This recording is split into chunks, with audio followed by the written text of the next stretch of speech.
నువ్వు కాలేజ్కి డిగ్రీ కాలేజ్కి ఎట్లా వెళ్ళటను? బైక్ మీద వెళ్ళటనువా, నడుచుకుంటూ వెళ్ళటనువా? డిగ్రీ జగిత్యాలలో చేశాను. జగిత్యాలలోనే రూమ్ తీసుకొని బై వాక్ కాలేజీకి పోయి రావడం జరుగుతుండేది. బై వాక్ ఎంత దూరం ఉండేది? 1.5 కిలోమీటర్. 1.5 కిలోమీటర్ నడుచుకుంటాను. డిగ్రీకి సబ్జెక్టు ఎట్లా చూజ్ చేసుకున్నావు?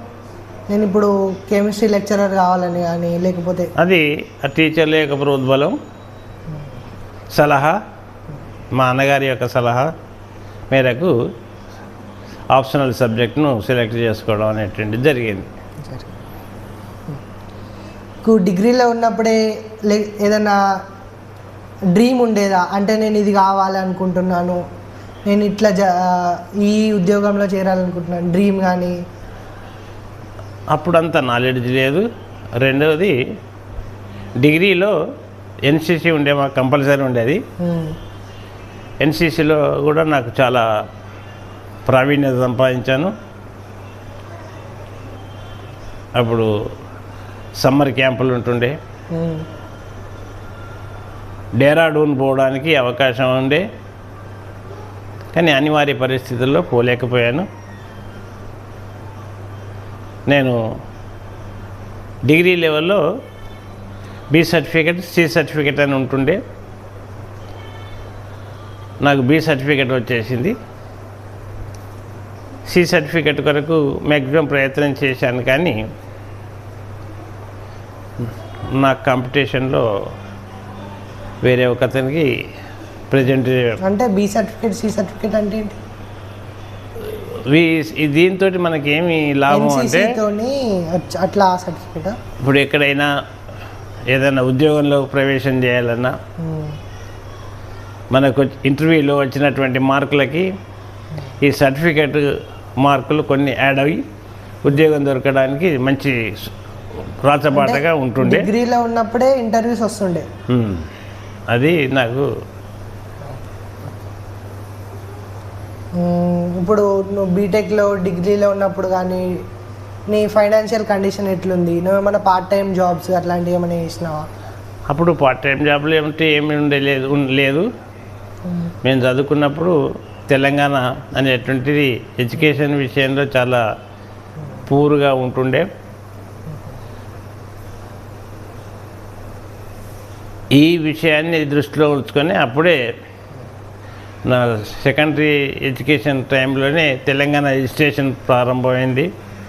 ఆ ఎడ్యుకేషన్లో మేము కూడా పాల్గొనడం జరిగింది. దాంతో మాకు కొంత నష్టం, అకాడమిక్ ఇయర్ సైడ్లో మాకు కొంత నష్టం కూడా జరిగింది.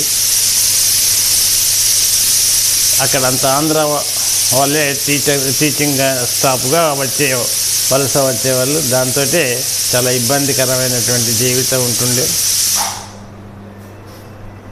అందుకే మాకు పెద్దగా ఇది ఏంటంటే మనకు దగ్గర ఎడ్యుకేషన్ సైడ్లో జర పూర్గానే ఉండే నా పీరియడ్లో.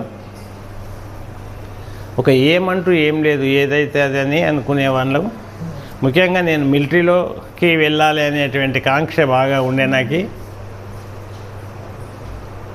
తర్వాత ఇక అది నెరవేరలేదు. తర్వాత ఉద్యోగం వేరే ప్రస్తుత ఉద్యోగంలోనే. ఇప్పుడు బీటెక్లో కానీ ఇంటర్లో కానీ ఎక్కడికైనా ట్రావెల్ చేసినావా? వేరే ఊర్లు, వేరే స్టేటు? ఇక ఈ డిగ్రీ చదువుకునే సమయంలోనే మాకు ఎన్సీసీలో క్యాంపులు ఉంటుండే. ప్రతి summer camp 25 days, 1 month, 20-25 days అక్కడ ఆ క్యాంపుల్లో ప్రతి క్యాంపులో నేను పాల్గొనేవాడిని. తర్వాత షూటింగు ఇటువంటివి నేర్పేవాళ్ళు. దాంట్లో కూడా మంచి ప్రావీణ్యం ఉంది నాకు. ఈ క్యాంపులలో తిరిగి ఫైర్ క్యాంప్ అని అది చాలా మంచి ఎంజాయ్గా జీవితం గడుపుతుంటుంది. ఈ టైంలో సినిమాలు, షికార్లు? అప్పుడు సినిమాలు అంటూ పెద్ద ఉండే, కానీ పెద్దగా సినిమాల మీద ఇంట్రెస్ట్ ఏం పెద్ద లేదు. కాకపోతే డిగ్రీ సమయంలో అదేదో సీను పెద్ద సినిమాల మీద మాకు పెద్ద ఇంట్రెస్ట్ లేదు. అంటే నువ్వు ఏ సినిమా చూడలే డిగ్రీ టైంలో? చిన్నతనంలో ఇది అప్పుడు హీరో ఎవరు ఎక్కువ వినిపించే పేరు హీరో? చిన్నతనంలో ప్రైమరీ ఎడ్యుకేషన్, సెకండరీ ఎడ్యుకేషన్లో నేను కిరాయి ఉన్న ఇల్లు ఒక టాకీస్ దగ్గరనే ఉండే, దాని పేరు తిరందాస్ టాకీస్, ఇప్పుడు కూడా ఉంది అది. దాంట్లోకి వచ్చినటువంటి సినిమాలు చూసేవాళ్ళం. నాకు అప్పుడు ఉన్న హీరోయిన్లలో నాగేశ్వరరావు, ఎన్టీ రామారావు, తర్వాత రాజనాల, కాంతారావు, ఇటువంటి వాళ్ళు కొంతమంది యాక్టర్లు ఉండ్రి.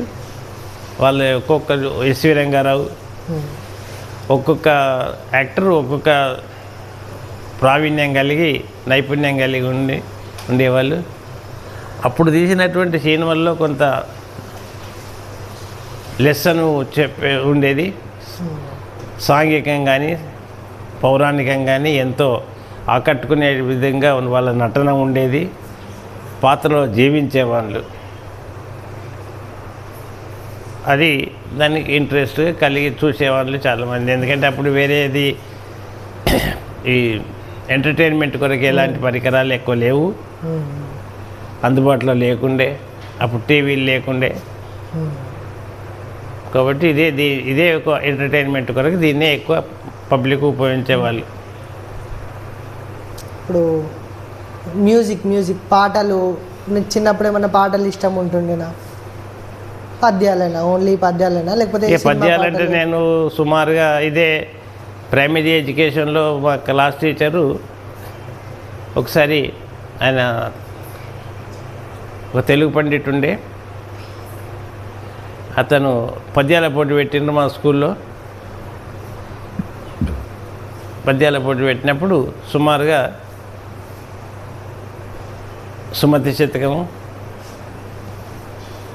ఇటువంటి శతకాలను చాలా బైహార్ట్ చేసి ఒక 200-250 పద్యాలు నోటికి నేర్చుకోవడం జరిగింది. ఆ కాంపిటీషన్లో స్కూల్లో ఫస్ట్ వచ్చాను నేనే.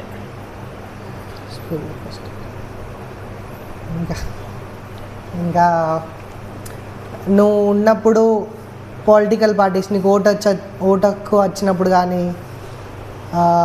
ఏం పార్టీ రూలింగ్ ఉంటుండే? పొలిటికల్ పార్టీ ఏం పార్టీ? ఓటు వేసినావా? ఏ పార్టీకి వేసినావు? అప్పుడు ఒక ఇదే కాంగ్రెస్ పార్టీ,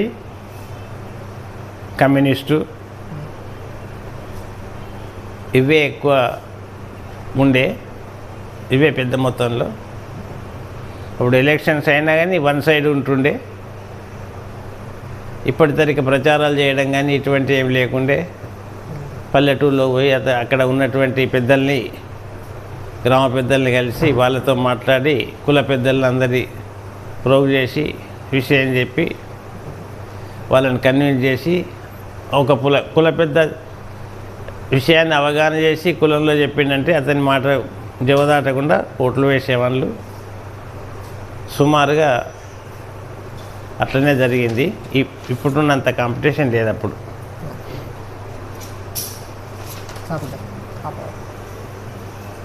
డాల్లో విట్టున్నది